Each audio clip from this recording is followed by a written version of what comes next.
तो सैलरी के अंदर में हमारा मेजर और बल्कि पार्ट होता है सैलरी चैप्टर में रिटायरमेंट बेनिफिट। आज हम रिटायरमेंट बेनिफिट का एक टॉपिक स्टार्ट करने जा रहे हैं, इसका नाम है पेंशन।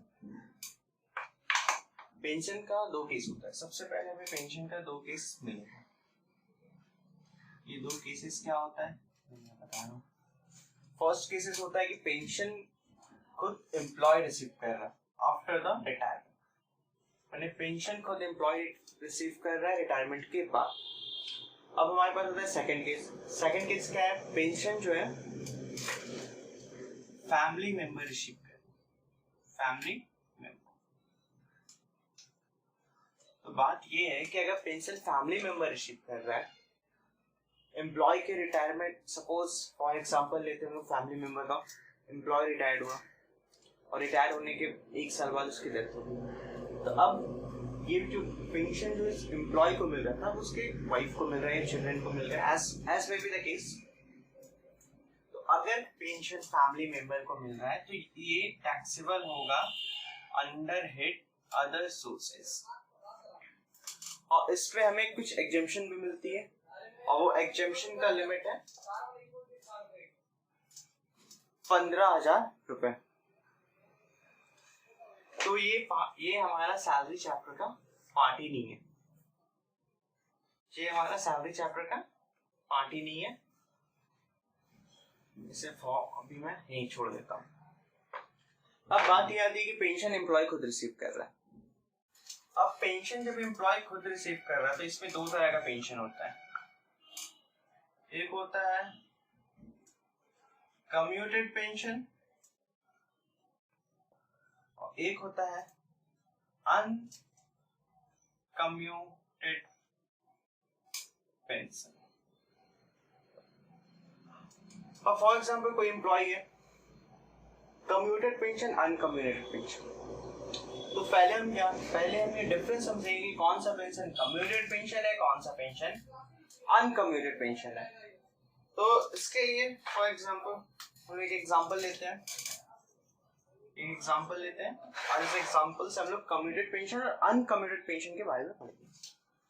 तो फॉर एग्जांपल एक एम्प्लॉय है, ये कौन है, एम्प्लॉय है, इसका नाम राम। ये एम्प्लॉय है, ये रिटायर्ड कर गया ऑन 1 जनवरी 2020, 1 जनवरी 2020 को रिटायर्ड कर गया with a monthly pension of 15,000। इसको मंथली महीने की कितनी पेंशन मिलेगी पर मंथ, 15,000 रुपए। अब क्या हुआ इस एम्प्लॉय ने अपने यहाँ पे इसका एम्प्लॉयर है, कौन है एम्प्लॉयर, XYZ लिमिटेड। तो इस एम्प्लॉय ने क्या किया, अपने एम्प्लॉयर को बोला मेरा 60% पेंशन कम्यूट कर दो। क्या कर दो, कम्यूट कर दो। अब इसकी कम्यूट कर दो, इसकी मेजर पार्ट ये है कि 60% पेंशन कम्यूट कर दो का मतलब क्या हुआ, मतलब 60% पेंशन हमको वन टाइम दे दो इन लमसम। हमको एक बार में 60% पेंशन दे दो। तो जो पेंशन हम लमसम में रिसीव करते हैं वन टाइम, उसे हम क्या बोलते हैं, कम्यूटेड पेंशन। और जो पेंशन हम पर मंथली रिसीव करते हैं उसे हम क्या बोलते हैं, अनकम्यूटेड पेंशन। वरना अगर मेजर डिफरेंस की बात करें कम्यूटेड और अनकम्यूटेड पेंशन में, तो सिर्फ एक ही बात है, जो पेंशन हम लमसम में रिसीव कर लिए वो हो गया मेरा कम्यूटेड पेंशन, और जो पेंशन हम मंथली रिसीव कर रहे हैं वो हो गया मेरा अनकम्यूटेड पेंशन। ठीक है, तो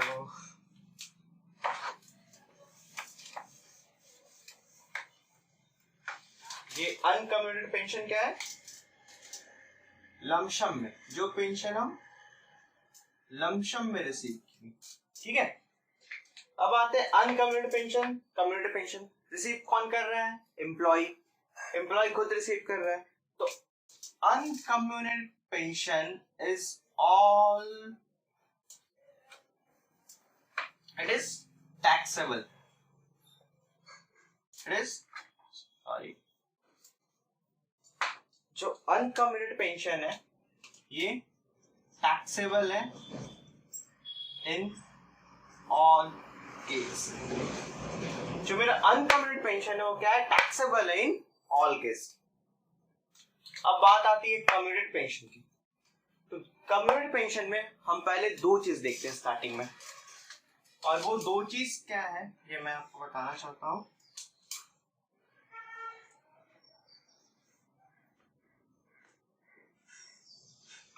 अब दो चीज क्या है, एम्प्लॉय गवर्नमेंट है या नॉन गवर्नमेंट है। अगर गवर्नमेंट एम्प्लॉय है, गवर्नमेंट, अगर एम्प्लॉय गवर्नमेंट है और वो क्या रिसीव कर रहा है, कम्यूटेड पेंशन, तो it will be exempt, it will be exempt. अब बात आती है नॉन गवर्नमेंट के केस में। नॉन गवर्नमेंट के केस में भी अब हम दो बात सीखेंगे, और यही केस कम एम्प्लॉय है, खुद कम्यूटेड पेंशन रिसीव कर रहा, नॉन गवर्नमेंट है, बस यहीं पे कोई केस है। अब यहाँ पे हमें क्या चेक करना है, उस एम्प्लॉय को ग्रेचुइटी रिसीव्ड है या ग्रेचुइटी रिसीव नहीं। अगर ग्रेचुइटी रिसीव है या ग्रेचुइटी रिसीव नहीं है, अगर ग्रेचुइटी रिसीव है तो इसकी एक्सेम्पशन लिमिट क्या होगी, 1/3 of 100% of commuted pension receive। और अगर एम्प्लॉय को ग्रेचुइटी नहीं मिला है तो हम 1/2 of 100% of commuted pension receive। अब एक बार हम लोग पूरे डायग्राम को गो थ्रू करते हैं, पूरे पेंशन का। बस यही एक मास्टरपीस डायग्राम है। इस डायग्राम में पेंशन के सारे टॉपिक कवर हो रहे हैं। सबसे पहले पेंशन किसको मिल रहा है, एम्प्लॉय को या फैमिली मेंबर को। तो हम लोग आते हैं फैमिली मेंबर को मिल रहा तो वो सैलरी का पार्टी नहीं, वो अदर सोर्सेस में टैक्सेबल होता है। लेकिन अगर पेंशन को एम्प्लॉय को मिल रहा है तो उसमें हमें दो चीज चेक करना है, कम्यूटेड पेंशन कितना है, अनकम्यूटेड पेंशन कितना है। अनकम्यूटेड पेंशन है तो टैक्सेबल फॉर ऑल है, कोई एग्जेम्पशन लिमिट नहीं है। फिर हम 80C का उस पर रिडक्शन लेंगे बट कोई एग्जेम्पशन नहीं है। कम्यूटेड पेंशन है, लमसम में रिसीव हो रहे हैं, तो इसमें हम दो केसेस बनते हैं, गवर्नमेंट एम्प्लॉय है या नॉन गवर्नमेंट एम्प्लॉय है। गवर्नमेंट एम्प्लॉय है पूरा पेंशन एग्जेम्प्ट कर दो, पूरा कम्यूटेड पेंशन एग्जेम्प्ट होगा। नॉन गवर्नमेंट एम्प्लॉय है तो उसमें भी दो केस चेक करेंगे, एम्प्लॉय को ग्रेचुइटी मिला है कि नहीं। अगर एम्प्लॉय को ग्रेचुइटी मिला है तो इसका मैंने देखो, इसको लर्न करने का सिंपल वे है कि एम्प्लॉय गरीब है या अमीर है। अमीर से कॉन्सेप्ट, अगर एम्प्लॉय को ग्रेचुइटी मिला है तो एम्प्लॉय अमीर है, अमीर है तो उसको एग्जेम्पशन कम दो, और अगर एम्प्लॉय गरीब है तो उसको एग्जेम्पशन ज्यादा दो। तो बस वही केस यहाँ पे भी, अगर एम्प्लॉय अमीर है तो हमने इसको 1/3 of 100% of commuted pension receive, ये अमाउंट जो होगा ये एक्सेम्प्ट हो जाएगा। और एम्प्लॉय गरीब है तो 1/2। अब बात आती है कि 100% ऑफ कम्यूटेड पेंशन रिसीव है क्या, ये कुछ नहीं है, बस इतना जान लो। सपोज कोई एम्प्लॉय है, वो अपना 60% पेंशन कम्यूट करा लिया और उसको पेंशन 60% पेंशन कम्यूट करने को उसको मिला कितना है, 2 लाख रुपीस। मान लो 60% पेंशन कम्यूट करा है और 2 लाख रुपीस मिला, बस 100% ऑफ कम्यूट पेंशन। बाकी एम्प्लॉय के केस में 1/2 या 1/3, ये तो एज ग्रेचुइटी मिला है इस पे डिपेंड करेगा, बट ये चीज सब में सेम होगा, 100% of commuted pension. 60% pension commute करा लिया जो 2 लाख रुपए, तब इसकी एग्जेम्पशन क्या होगी।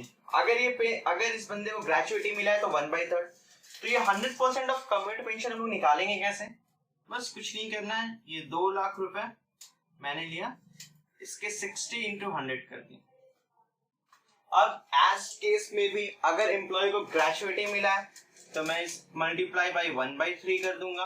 अगर एम्प्लॉय को ग्रेजुएटी नहीं मिला है तो हम इसको ज्यादा एग्जेम्पशन देंगे, इसके अकॉर्डिंग 1/2 कर देंगे। बस यही है 100% ऑफ कम्युटेड पेंशन। मैंने जो भी पेंशन मिला वो तुम्हें क्वेश्चन में खुद डिफाइन हो